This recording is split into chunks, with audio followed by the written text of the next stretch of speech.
भारत आणि पाकिस्तानच्या डीजीएमओमध्ये चर्चा आता पार पडलेली आहे। भारताचे डीजीएमओ राजीव घई आणि पाकिस्तानचे डीजीएमओ काशिफ अब्दुल्ला यांच्यात हॉटलाईनवरनं चर्चा झाली आणि जवळपास 40 मिनिटं ही चर्चा झाल्याची माहिती मिळते। या क्षणाची सगळ्यात मोठी आणि महत्त्वाची बातमी आपण बघतोय। भारत आणि पाकिस्तानच्या डीजीएमओमध्ये चर्चा पार पडलेली आहे। तब्बल 40 मिनिटं ही चर्चा झाल्याची माहिती आपल्यापर्यंत पोहोचते। भारताचे डीजीएमओ राजीव घई आणि पाकिस्तानचे डीजीएमओ काशिफ अब्दुल्ला यांच्यात हॉटलाईनवरनं 40 मिनिटं चर्चा झाली। या चर्चेसंदर्भातले अपडेट्स आपल्याला देणार आहेत आपले प्रतिनिधी रामराजे शिंदे आपल्यासोबत जोडले गेले। राम, बिलकुल ही बैठक 5 वाजता सुरू झाली होती आणि साधारणतः 40 मिनिट ही बैठक चालल्याची माहिती मिळालेली आहे आणि या 40 मिनिटांमध्ये अनेक मुद्द्यावर चर्चा झाल्याची माहिती मिळालेली आहे।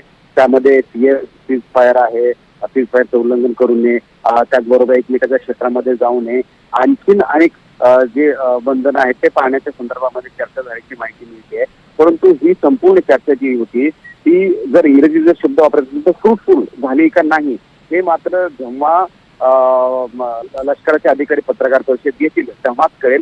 परंतु आज ह्या सगळ्या घडामोडीनंतर एअर स्ट्राईक नंतर ही पहिल्यांदाच अशी चर्चा झालेली आहे आणि त्यामुळं आता इथून पुढे वाद निवडण्याची शक्यता आहे आणि त्याचे संकेत जे सकाळपासून मिळाले होते, कारण एअरपोर्ट संपूर्ण खुले केलेले आहेत।